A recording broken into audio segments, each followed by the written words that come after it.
The broadcast is now starting. All attendees are in listen-only mode.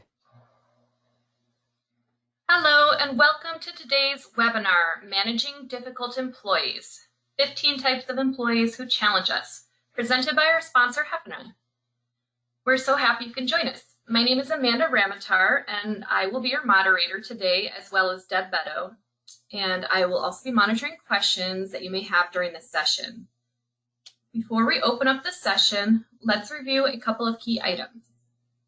All of the webinar materials we discussed can be found at the URL currently showing on your screen. I'll be sharing this URL in a follow-up email, so don't feel like you need to write it down right now. If you have trouble with your internet connection during the webinar, we recommend leaving the presentation and logging back in. We do not control the audio. Your devices control the audio. So if you have audio difficulties, try adjusting the volume settings on your device. If a telephone line goes dead during the call, hang up and call back again to the same number. If all lines go dead, watch the on-screen chat box for an alternative call-in number. Feel free to ask questions or provide feedback by using the chat box or questions box during the webinar. If you are using a tablet, you may need to tap on the screen for the options bar to appear, then you can select the appropriate option. We may not respond immediately, but we will work your questions or feedback into the presentation. If we can't get to your comment or question during the session, we will be online afterwards to respond, or may follow up in an email if we run completely out of time. You may also email us at moderator@aspenrmg.com for up to 48 hours after the webinar. This will be a 1-hour presentation. Questions and comments are very much encouraged throughout, and the presenters will be answering questions at the end.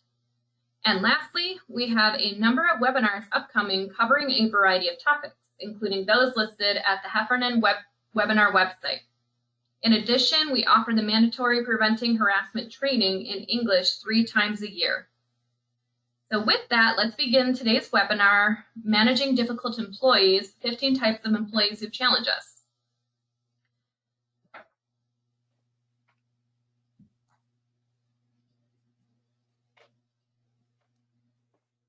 Dr. Steve Albrecht is a trainer, author, and consultant specializing in complex HR issues and security concerns. He holds a doctorate in business administration, an MA in security management, a BS in psychology, and a BA in English. He is board certified in HR security management, employee coaching, and threat management. He has written 24 books on business service, leadership, security, and criminal justice subjects. Thank you for being with us today, Dr. Albrecht. Thanks a lot, Amanda, and good afternoon to everybody, and thanks to Deb and to Phaedra and to Steve Thompson and the good folks at Aspen Risk Management, and also the good people at Heffernan Insurance who have always sponsored my programs over the years. Happy to be doing this one. When you look at the title, Managing Difficult Employees, 15 Types Who Challenge Us, I'm going to give you some labels to describe a series of behaviors. When it comes to coaching these employees, I want you to focus on the behavior part, the performance improvement part, and not the label part. We're using the labels as kind of archetypes here to speak a common language about the typical performance or behavior or attitude or service or team interactions that we may see from some of these employees. So I'm always telling people, especially in the coaching discussions that we have, about how to help employees from an HR perspective, from a manager supervisory coaching perspective, that it's not useful to use labels like you're always late or you've got a lousy attitude, things like that. We need to focus on behaviors. But for the purposes of our discussion here in our hour together, I have 15 what I would call archetypes. And these archetypes are probably people that you may have seen in your supervisory career, your management career. If you want to be a manager or supervisor one day, you may have seen these in coworkers, people that you work around. Some of these behavior and performance issues that we see exhibited in this top 15 here can be quite severe. Harassment, for being a perfect example. Sexual or racial harassment is a severe issue. Some of them can just be personality oriented or eccentricities built into the personality. I'll talk about a typology which is you may see in meetings, which is the idea killer approach, someone who just kills a lot of good ideas, especially at the fledgling state.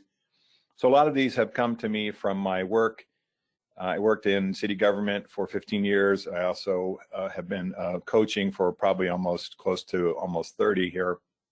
And when I look at the people and situations that I've come across, a lot of it is things that need to be addressed in the coaching discussion as soon as they come to your attention, as soon as you see them.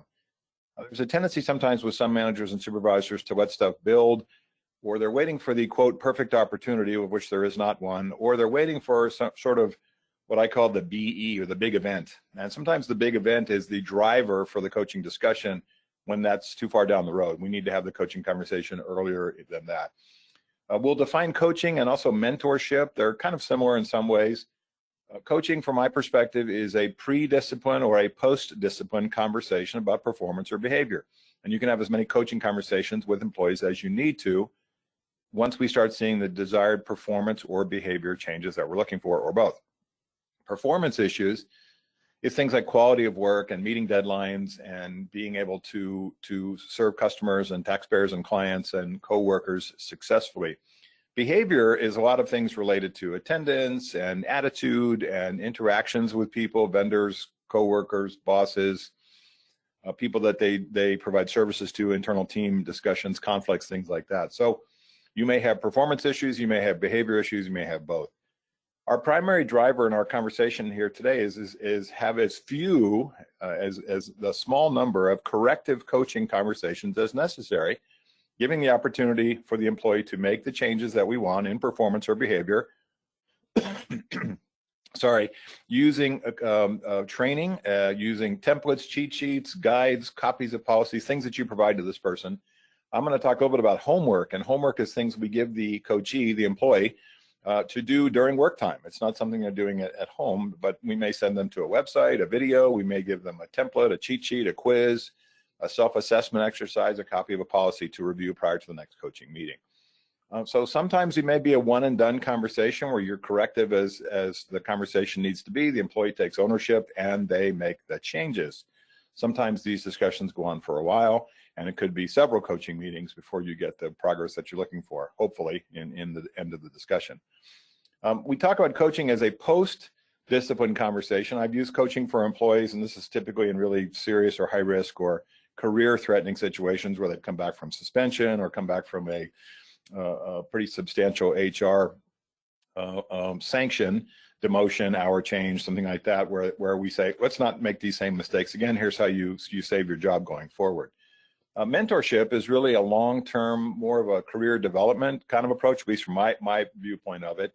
And we use mentorship for succession planning and to find the right people to move into the positions we want to take over and run our part of the business with success as we move on to other assignments or we get ready to retire, whatever happens to be. So I'm reminded of this George Bernard Shaw quote, on the whole, human beings want to be good, but not too good and not quite all the time. And so many times when we think about the coaching conversation, there's a what's in it for me feel for the employee, which is, why are we having this conversation? I don't have this issue that you're bringing up. And what I want you to think about is how you can provide as many examples as possible. And it's not designed to beat the employee over the head with the examples, but to say, I'm not telling you about you have a lousy attitude is open and shut as a behavioral or a performance issue. But there are times when you interact with our coworkers, customers, clients, whatever happens to be, where you use this type of language, or have seen you over the phone or over the counter or face-to-face or in meetings, do these types of things, which suggest, your attitude is sarcastic or something else. So again, we're trying to be as specific as possible, not labels, but behaviors. So speaking of behavior or performance, we can accept the person without having to accept his or her inappropriate behavior or poor performance. We're not value judging people. We're not talking down to them. We're not trying to be condescending to them in these conversations. We're being, as a matter of fact, as patient and empathic, and that's a big part for me, empathy, especially empathy-based listening, which we'll talk a little bit about as well, where you hear them and you hear their rationalizations and their excuses and their reasons for certain things, which may be valid, maybe things that you have heard from them before or even not heard before, and you need to address. So I think one of the things that coaching conversations get a bad rap is it's perceived as punishment, and it should be perceived as a guided discussion where there is a goal in mind for each meeting. When we think about coaching as a process, one meeting point, one general issue to work on per meeting is usually what I try to focus on, not 100, right? We're not gathering up the list of the employee's sins over the 365 days and saying, okay, here's all the things you do wrong here. It's one topic at a time, and you pick the one that's the most serious, the most impactful, especially in a negative way on the business, and you focus on that.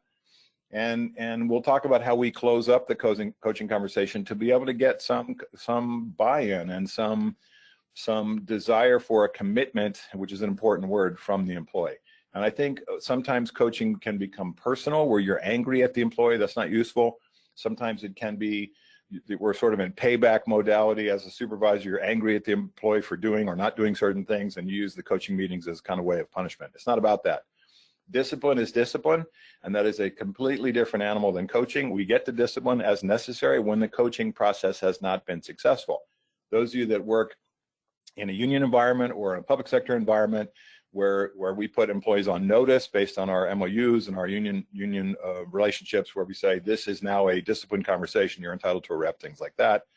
In coaching, it's not a Weingarten meeting, it's not a discipline meeting, it's a pre-discipline meeting. You can have as many coaching conversations as necessary until you feel it doesn't work, and then we switch over to discipline with warning to the employee. We'll get to that as we go forward. So I ask a couple things. One is, what's the impact on the business? How do we look at what this employee does or does not do? It's hurting the business. And sometimes there are employees that are just eccentric, and sometimes their personality quirks and traits are not your cup of tea, but they do their job, and they do their job with skill, and they interact with our coworkers and clients and customers fine. And so focus on the business impact issue. If there's no impact on the business, move on to another problem or another concern. But if it does impact the business in a negative way, those are when we start to coach. Why or how or when do we rationalize the unacceptable behaviors? You say things like, well, I'm not a psychologist, I'm not an HR manager, what am I supposed to do? I was never taught these things. Lots of excuses and rationalizations that we make when we allow disruptive behavior in employees, we allow performance issues with employees. And then sometimes, and this is probably one of our biggest sins, we wait until the performance evaluation process in order to try to correct those things. And so we say, I'm going to keep track of all these things through the year, and then on one day in December, I'm going to whip these on the employee and say, okay, here's all the things that you've done wrong during the time span, during the rating period.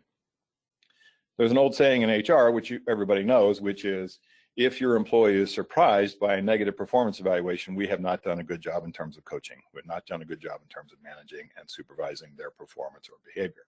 Are these profiles or behaviors? Well, they're labels, they're archetypes. Again, I want you to focus on behaviors and not profiles, but we're going to use labels to describe these 15. Is our goal at work peace or justice? And the answer is peace. We'd like a cohesive, well-running, non-conflict-based team and group of people working together, doing the work on behalf of our customers, clients, taxpayers, whoever it happens to be.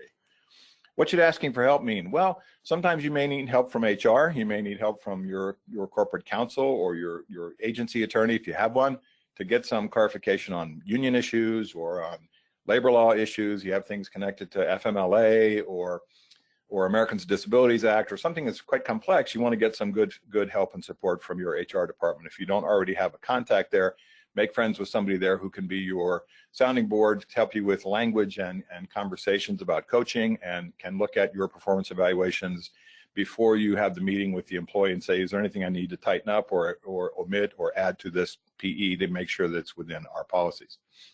So don't be afraid to ask for help from peer supervisors, your bosses, HR people that can provide good support in the coaching process, especially if you don't have as much experience as they do in the coaching process. Alignment is a big part of our conversation when talking to employees. Sometimes we have good alignment with our employees, sometimes we don't. And if you have better alignment with certain people, then maybe you're the best person for the coaching process. If a coworker, a peer supervisor has better alignment with that employee, maybe even though they're not in the direct chain of command, you may be able to use a coworker or colleague, peer supervisor to do some coaching as well, because it's about fit. And sometimes when we raise the stakes, having a boss's boss involved in the coaching meeting or HR sits on the coaching meetings, there's a tendency of stress in these discussions. How do we align with people so that we're speaking the same language as they are in terms of our discussions with them? There's a rapport, a connection where you're more likely to get a change. No consequences for their performance or behavior, it's going to continue. I'm not a big hammer discipline guy, but I think we have to have a crossroads conversation, and I'll call that a PAM, or a personal accountability meeting. A personal accountability meeting is the last coaching conversation that we have before we switch over to discipline. We'll talk about that. Do you need acting skills in coaching? You certainly do. You need patience. You need empathy. You want to drive the employee towards change on a positive basis, on a non-punitive basis, and perhaps over time. One of the things I've discovered from some of these 15 and from the coaching process that I have seen in my work is that sometimes the employee will have a significant skill gap, a training gap that we did not recognize. They can't operate the software. They don't know how to drive the forklift. They aren't familiar with the piece of technology that is being used in their work all the time. But they've managed to get by, slip by, and not have to demonstrate their use of that particular tool or device or software or process or whatever it is. And so there's a skills gap, a training gap. And so sometimes we recognize that because they won't always admit it. They're not going to admit their weaknesses in front of their boss. But sometimes you discover that and you say, okay, before I get change, we have to have a training process, a reorientation about a certain way that we do things within policy that they have to catch up to before we can get total compliance. So look at the issues that we're talking about in coaching and say, are these things immediate changes, like, stop harassing people starting right now, or are these things where we need a patient process where they get up to speed before they're in compliance? So I always talk about the big 7: work performance, quality of work, deadlines, things like that, violations of policy and procedure. You cannot smoke in the dynamite factory. Conflict between teams or departments or supervisors or between other employees. We want to address attendance, a big issue, especially brand new supervisors. They get quite frustrated with employees who have difficulty managing their breaks and lunches and leaving early and coming in late.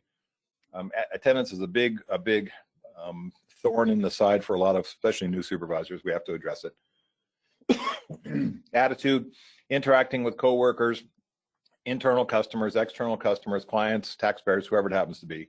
A service orientation or the lack thereof, especially internally and externally, the outward customers we serve over the phone, over the counter, face-to-face, or internally between departments or teams. And then the last one is the team orientation. It's not there. Teams have difficulty getting along because of one individual member. You may see this that gets exacerbated in the staff meeting discussion or any kind of team training where we get together. There's one person who identifies himself or herself as being problematic in the team discussion. That's a good candidate for coaching as well. So I like a lot of books about leadership and supervision and HR.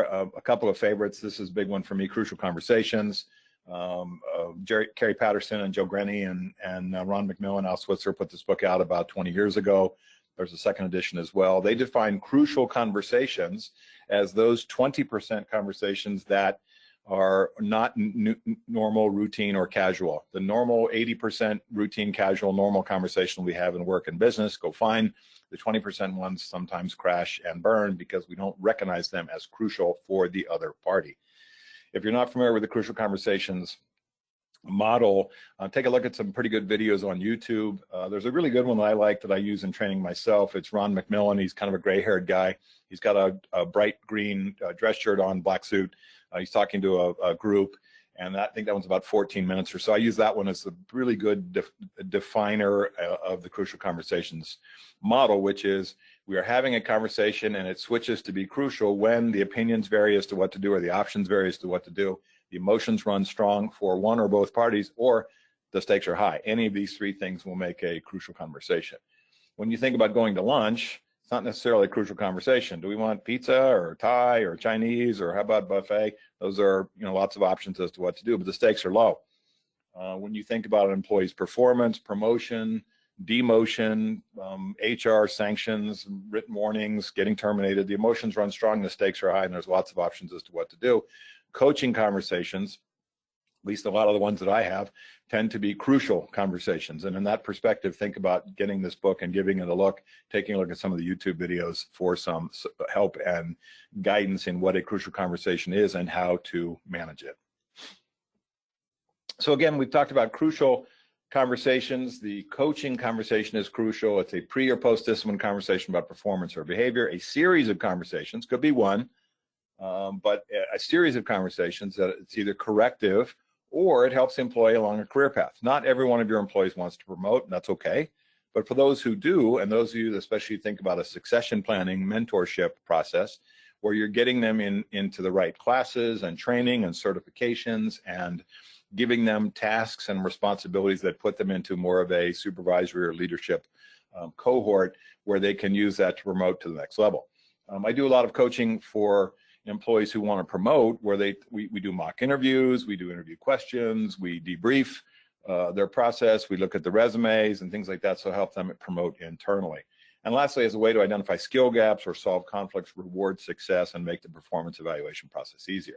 Think about the skill gap piece, which is you may not recognize that the employee has a skill gap until you start the coaching conversation. You say, why don't you use this particular spreadsheet that we always use? And what you find out is they don't know how to do it.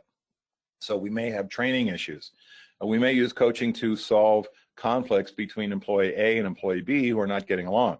And there's a whole process to do that, which is creating a set of ground rules for both employees to be able to cope with each other. We don't have to love or like each other, but you got to get along in the time and space that we're together at work. And lastly, we use coaching to reward success. We use it as part of praise, which is a valuable part of the employee interaction with supervisors as well. So, targeted coaching. I don't do a whole lot of executive or strategic coaching. I typically do it for groups, and if I do it for groups, it's oftentimes elected officials and department heads in public government, which is typically most of my client was in public government. I do some stuff in executive or strategic coaching, especially for those leaders who want to promote to the next level. There's some sticking point or something holding them back from promoting to the next level, oftentimes communication skills, patience, that type of thing.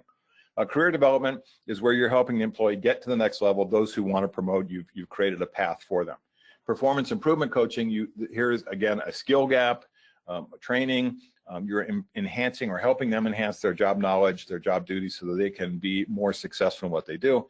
And then you can see the bolded one, corrective coaching. That's career rescue. We're trying to keep them from driving their career off the cliff. They have some sort of skills deficit, which is a training issue. They're out of compliance for our harassment policy, sexual, racial harassment, that type of thing, attendance. And then the last one, special problems. These are people that have significant off-the-job issues. You may make a referral to an employee assistance program or EAP provider if you have one. You may give them time off. You may give them modified job assignments. You may give them leave of absence. There's lots of issues that sometimes people who have significant off-the-job problems need help with. And you're not a psychologist or psychiatrist, but you have to know when you say, this is moving to an area where I need to be able to refer them to our EAP if we have one of those types of providers, or working in connection with HR, come up with a plan for this person to manage their off-the-job issues so that they can come back to work and give you full attention. So one of the things I talk about a lot in coaching is keep, stop, start. And this is an old OD or organizational development tool, which has been around forever, which is, what do we need to keep doing, employee, because it's working? What should we stop doing, employee, because it's not working? It's not good for the business. It's not good for you as an individual employee. It's not good for our team. And probably the broadest one is, what do we need to start doing? I do this as a personal sort of evaluatory tool for me at the end of the year, just to sit down with a couple of adult beverages and go, okay, in my work and career and life, what do I need to keep doing because it's working, stop because it's not, and start because it's a good idea. When we look at this process for employees, it would be useful if they brainstormed the answers back to you. But sometimes they have the ability and the desire, and sometimes they don't. You may have to say, okay, here's the things I want you to stop doing. Here's the things I want you to start doing. And here are some of the things I want you to keep on doing because it's working for our business. So the keep, stop, start process, you can do it with a group, an easel pad exercise. You can do it as a one-on-one with employees and coaching. You can do it yourself as a self-assessment tool. So look at the 3 C's, and I'm reminded of the 3 C's and the value to them, but here's the problem with the 3 C's. We put most of our energy and attention on the communicate and the clarify part with employees and not with the commit part. Communicate says, here is where I see you have some issues, performance or behavior. Clarify, you use questions, you use specific examples, you give them very specific examples of performance or behavior which you want them to correct. You ask for solutions or suggestions that they give you, or you ask for, brainstorm some solutions that they can come up with, or you tell them what you want to do. The third one is the commit, and here's the hardest one. They will agree almost always to say, yes, I'll be better, or my attendance will improve, or I'll do this differently, whatever happens to be, and then they leave the meeting and you think, okay, I'm a genius. What actually happened is they want to get out of the meeting as well, so they'll agree to almost anything. Your function in the commit stage is to catch them and say, no, don't just say I'll be better. Say specifically, what do you plan to do to come to work at 8 o'clock? What do you plan to do to get your work in on time? Let's talk about the specifics. And then there's a last phrase, and this comes from one of my colleagues, Glenn Kramer, who's a management attorney for he does labor law, but he only works on the company side, not on the employee side. And he uses a final statement, which I like a lot, which is there anything that is an obstacle for you to be able to do the things that we have talked about starting immediately? Are there any obstacles or impediments or things that are in your way that make it difficult or will make it difficult for you to do the things that we've talked about? The reason you ask that question and you write down their answer and you write down that you asked the question is that they can't say later on, well, I didn't know about this, or I was confused about that, or you didn't tell me about this, or no one said anything about that. You give the employee the chance to say, well, I still don't understand what I'm supposed to do about this particular thing, or I lack training in this area, or I don't know how to do this, and we can fine tune it. But if we don't get that commitment piece, you can imagine that a lot of these conversations with the 15 are circular, meaning they go on and over and over again, covering the same ground, not what we want. The communicate and the clarify is usually pretty easy. The commit piece is what you really have to focus on, is to get their commitment to change. When's it going to start? What's it going to look like? And are there any obstacles? And that's the question you ask them, to get in the way of them being successful in what you have talked about in the coaching meetings that you have had.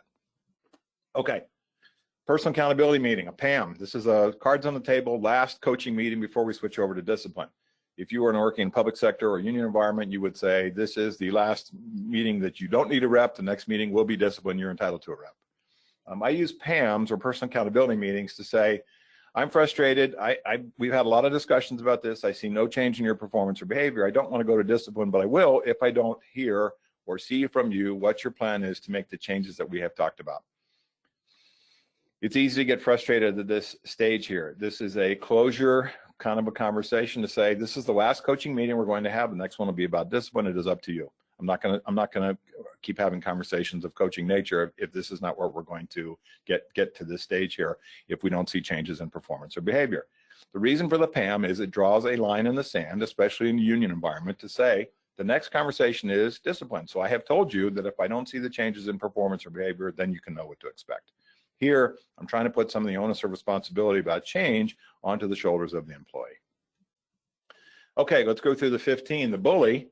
Again, you may know some of these people from home or work or school or your education experience, and they have a physical intimidation, a verbal intimidation. Oftentimes it's driven by poor self-esteem. It makes them feel better.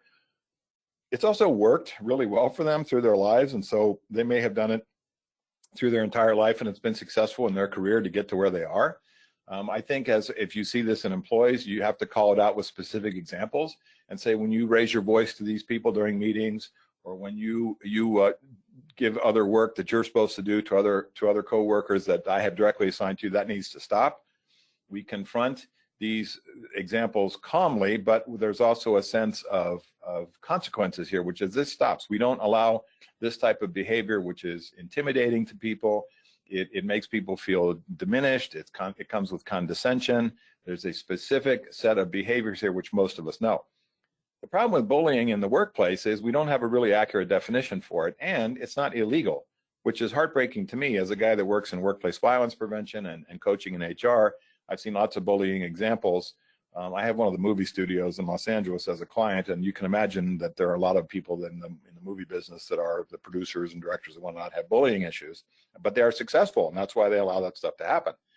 When you look at bullying, the schools really have a good model for it, but we can't seem to get a good definition of what adult bullying looks like in the workplace. And so I think this is still an ongoing issue that we need to address. Like we have sexual or racial harassment policies, I think we need anti-bullying policies. We're not there yet.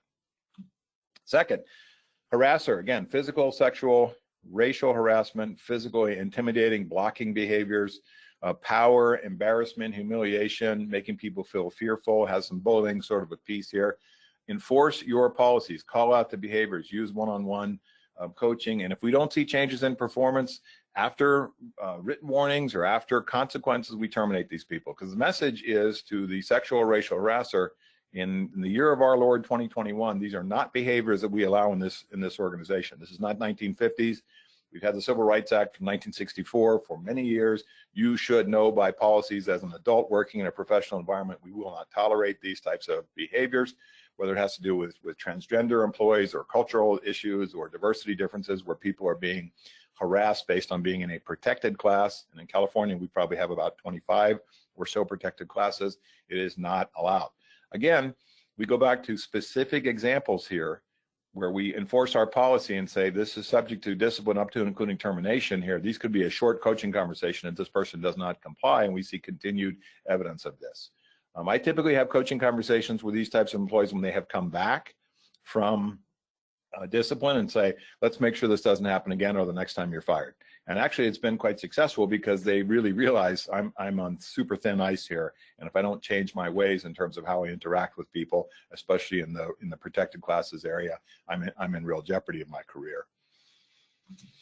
The smart slacker, this is a really tough one. These are people who know how to do the work but don't want to. They have worked hard in the past, but they've sort of retired on duty. They figure out ways to slack. And here's the tough part. They teach other employees how to slack as well.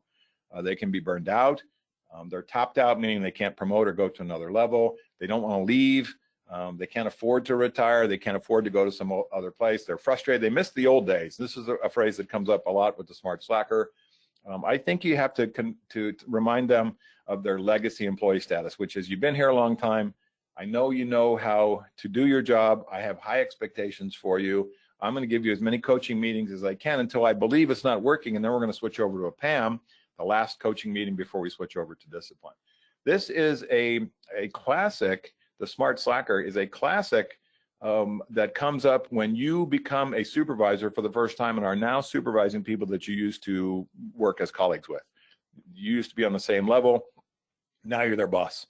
And for some employees, they're like, hey, great, my friend's my boss now, so I can goof off and do whatever I want. It's easy peasy. And for other people, especially this category here, the smart slacker goes, great, this person got promoted. I should have got the job. I'm not going to listen to what he or she has to say. I think you have to sit down and say, I know you know how to do this. I know you're a legacy employee. You've been here a long time. Sometimes I use the retired jersey speech with these types of employees, especially males.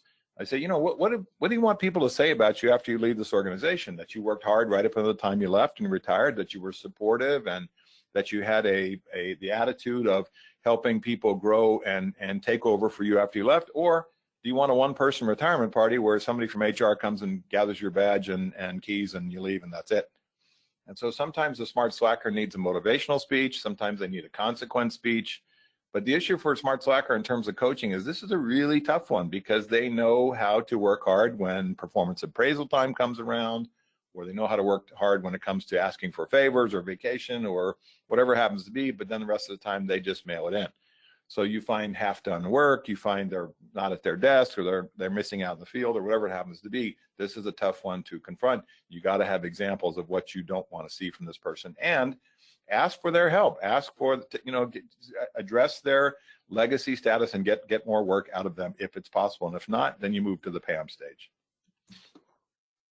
The dolphin employee is an interesting one. Above the waterline, below the waterline, above the waterline, below the waterline. They work well only when you are directly supervising them, and they stop when you are not directly supervising them. So this has a little bit of a plow horse modality, which is they pull the plow until they run into a rock. And once they run into a rock, they sit on the plow and they wait for you to come by and move the rock instead of moving the rock themselves. They can be unmotivated or kind of burnt out. They may need more hands-on supervision than you have the time to do.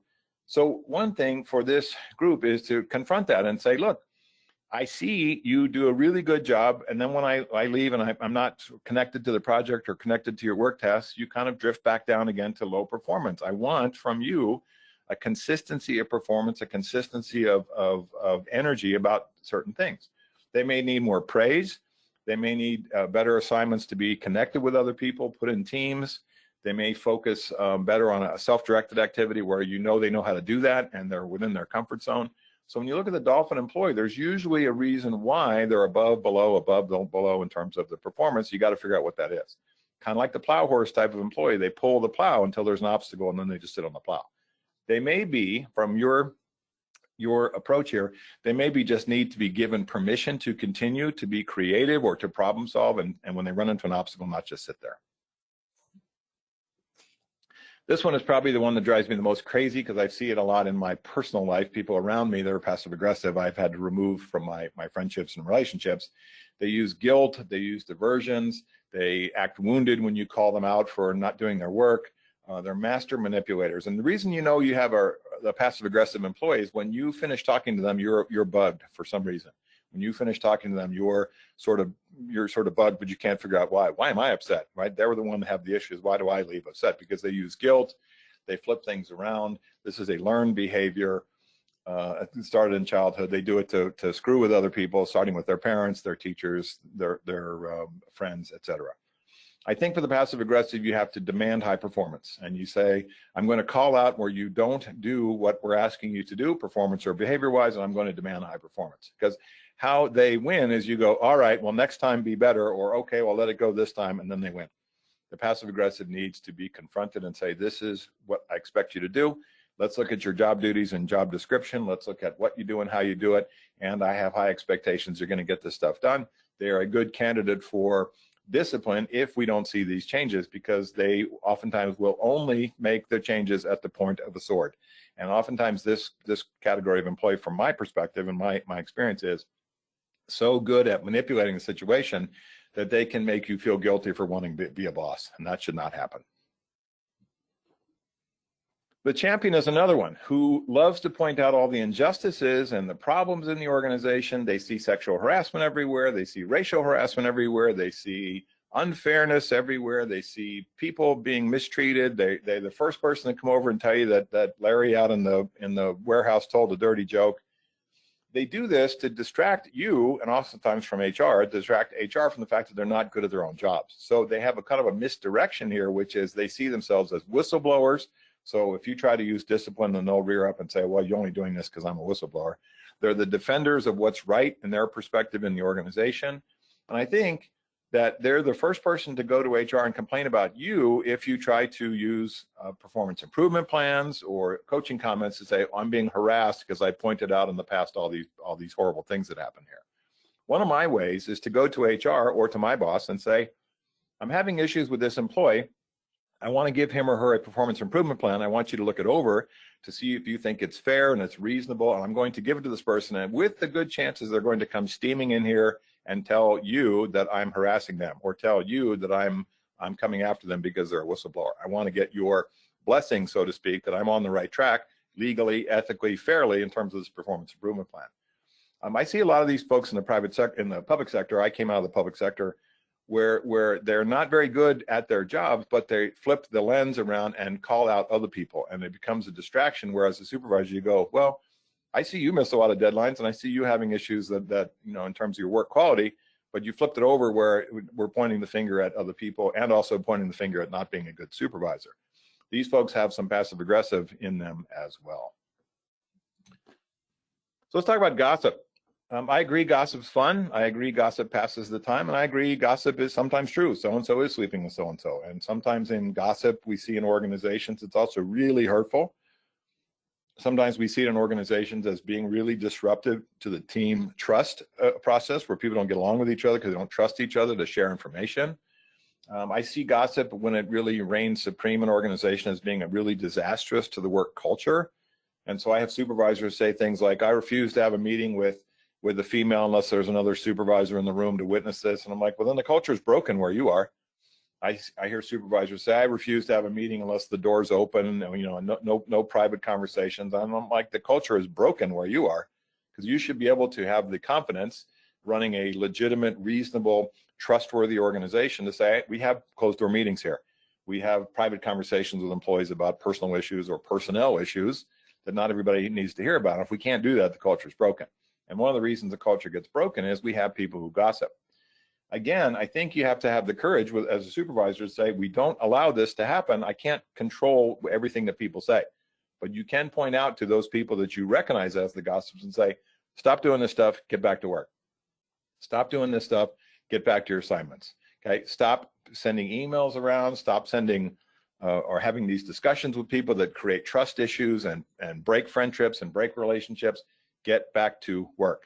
And I think there's usually a small number of people who do this, And when we can address them directly in the coaching process, we can dial this down from on a 1 to 10 scale, from a 10 down to a 2. Most people don't enjoy engaging in gossip if it's hurtful and it's distracting and it wastes time. When we think about gossip, it's toxic many times, and it creates consequences. And in the worst case scenario, people quit or they leave. That's not what we want. As a supervisor, I think you have to pay attention to sort of the cross conversational pulse of the organization and say, in my team, in my group, do we have people that sabotage the things we're trying to do here in terms of trust and relationships by being a gossip? We have to address it.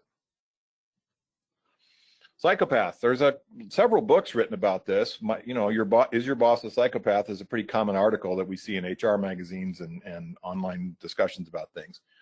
You may have worked for a psychopath. I had a colleague, a work colleague, who was one. He didn't kill people. He wasn't a serial killer, but smooth as a snake, lying, hurting, manipulating people for his own benefit. That was what this guy was all about. If you ask my clinician friends, I get to use my psychology degree here. If you ask my clinician friends, they're almost impossible to treat because they don't have any empathy and they don't see what they're doing as problematic. Psychopathic people tend to lie easily. They can manipulate and hurt other people for their own benefit, and they do it in a way where it's sometimes perceived as they're being assertive when actually they're being manipulative. Sometimes they try to see themselves as being a, quote, high-functioning employee, and what they are is actually manipulating other people to their own gain. You can see this in how they leave a sort of path of destruction in terms of their friendships. The injustice collector is a really tough one too, because they are hypersensitive to being slighted. If you have coaching conversations with them, they get personally offended. You don't like me. You're only doing this because you never liked me. I think that you try to be as empathic as possible, but also sometimes the injustice collector has a loose hold on the facts. They say you always, or you never, or these people here, or they always. They make sweeping generalizations. Oftentimes they have what are called brittle personalities. You say, would you like a cup of coffee? And they go, why? What's in it? That kind of person where there's not a sense of trust with other people. So the injustice collector, their favorite phrase, and you have one, is when they say it's not fair. You come up with a new policy or a new approach, or you have a new guideline for something, they're trying to screw me. It's not fair. This isn't fair. That's their favorite phrase. And so when I look at the injustice collectors, sometimes they have this sort of paranoia, this sort of brittle personality. I think that you have to use facts with them and say that, nope, there's no conspiracy here. We're just changing the attendance policy to recognize that we're going to start at 8 instead of 8:30. Things like that, that's written down, where we can give them copies of things. We can sometimes assuage this sort of injustice collector modality that they have. Narcissist, again, another tough one. We look at narcissism. I mean, we all have a little bit of it, depending on what your job is. I have for an introvert, I'm trapped in an extrovert's profession. I have a little bit of narcissism, otherwise I couldn't do what I'm doing. But narcissists, the world revolves around them. Their ego is really sensitive, and they're really sensitive to being slighted. Their friendships tend to be surface. They manipulate other people. I think we give them praise when they do well, but we also use the facts and we use reality checks to keep them in check, to say, okay, you have an obligation and a duty to work successfully with other people on the team, not just you. It's not about you getting the credit. It's about the team getting the project done. I think you have to give them specific examples. You may know people in your personal life that have this same trait. We see it around us in the politics and in the culture and things like that, where it is an evolution where they see themselves as superior to other people, and they can be damaging to the team relationship. If you recognize this in an employee, again, we have to go back to not necessarily keeping them in their place, but we have to give them better boundaries, which they don't tend to have. The statue, this is an interesting person who may be highly introverted. They could have language barriers that they don't want to speak in front of other people. I've seen situations where they're dyslexic and they can't read very well. We ask them to read something in a meeting and they can't do it very well, and they get super embarrassed. And so as a result, they will not engage in group discussions. They will not engage in small group meetings where they don't feel comfortable. I think you have to be really careful not to allow idea killers to bash them, especially in staff meetings. You may have to have more one-on-ones with this person to figure out what their strong points are, what their things that make them uncomfortable.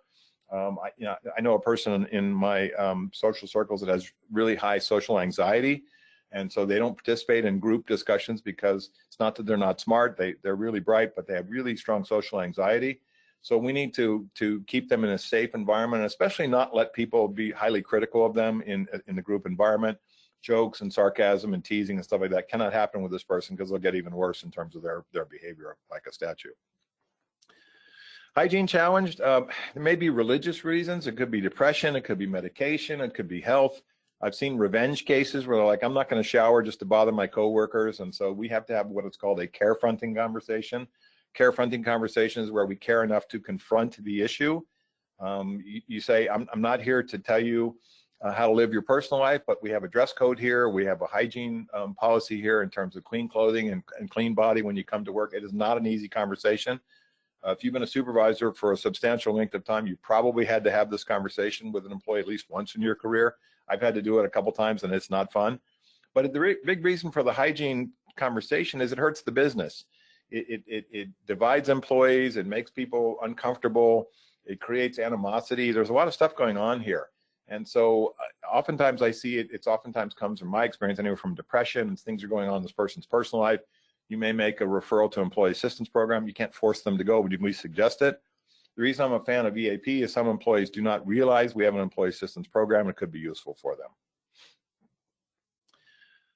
The challenger and the know-it-all. This person has what's called the knowledge curse. And the knowledge curse is, I know better than you, boss, and I'm going to publicly confront or disagree with you, especially in a staff meeting conversation. Their facts may be wrong, but they announce it at the top of their voice. They're a close cousin to the idea killer. When the idea killer says stuff like, oh, that's stupid, we're not going to do that, that won't work here. They have low self-esteem, so they flip it around by being a know-it-all. I think you have to pull them aside and say, look, we need other perspectives here. I can't just hear your voice all the time in staff meetings. When you argue with me about things that I know is right, I'm going to ask you as your supervisor to say, okay, and go follow what I'm asking you to do. I thought about it before and I want you to do these things. I'm not being punitive, but you have to do what I'm asking you to do in these certain areas because that's what we need to do. Sometimes peer pressure works for this group where you go, okay, Pete, yeah, we heard. Can we get another perspective here besides just, what we don't like about the idea? And oftentimes I see the challenger or the know-it-all will do this as a way to embarrass you in front of the group, especially if we go back to that scenario where you have been made a supervisor and they think that they should have that job. So they'll go, yeah, great idea, boss, like that condescending tone. I think you got to pull them aside after the meeting and say, when you say those things, it hurts what we're trying to do here. I'm asking you to stop. If you don't stop, I'm going to enforce consequences.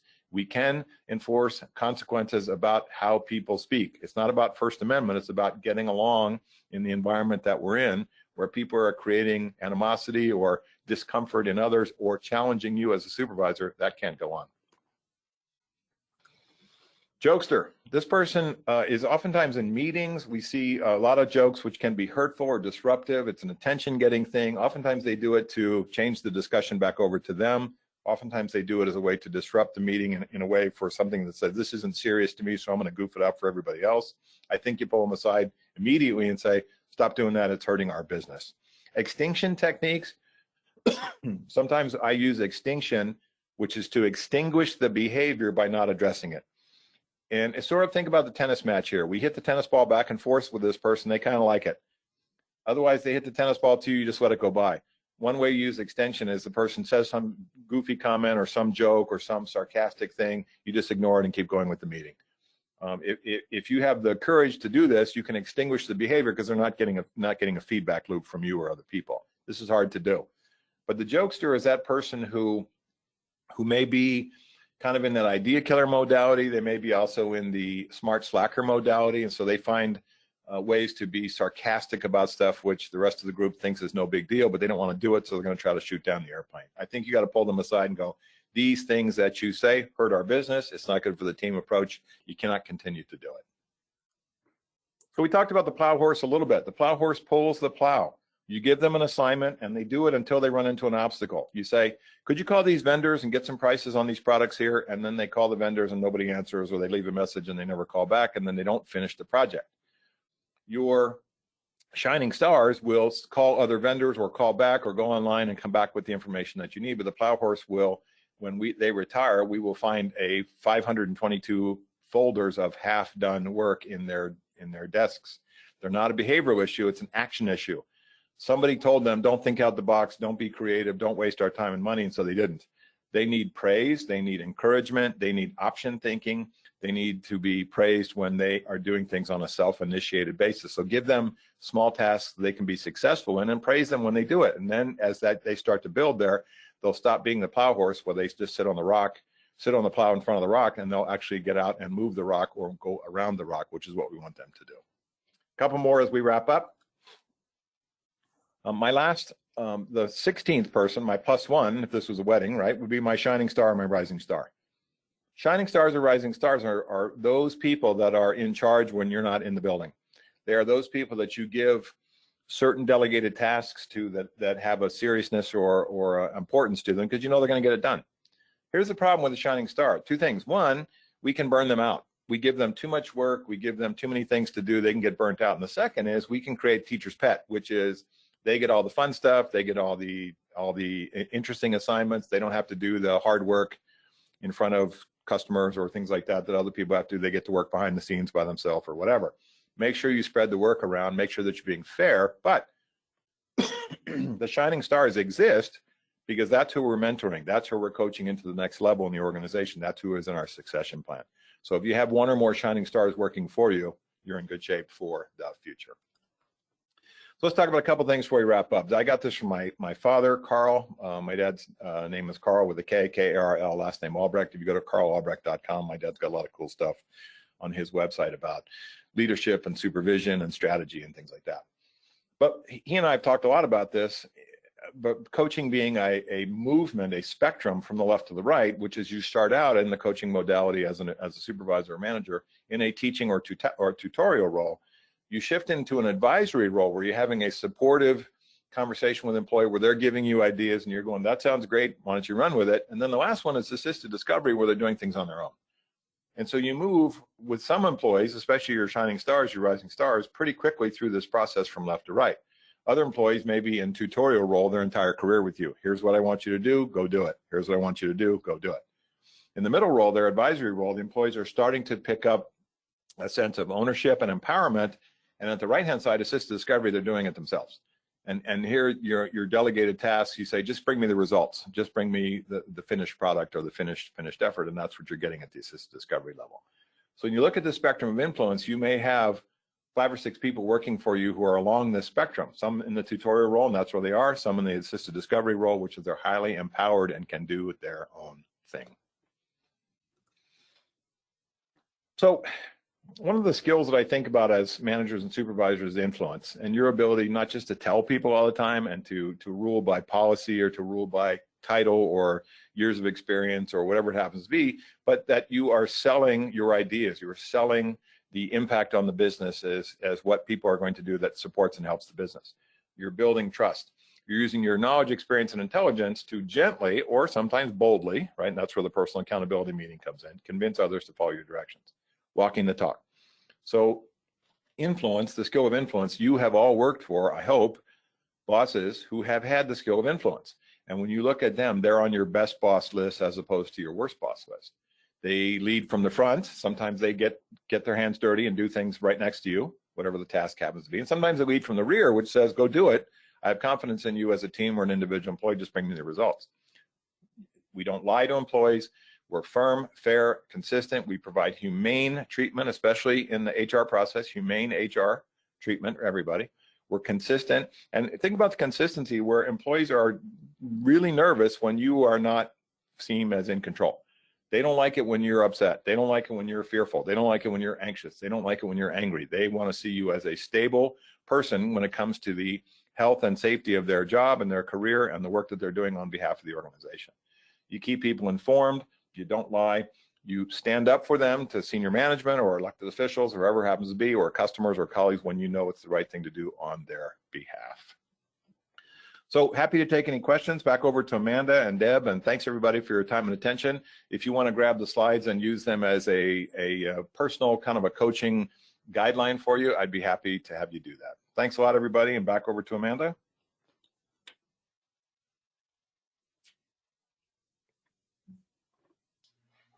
All right, well, thank you so much, Dr. Albrecht.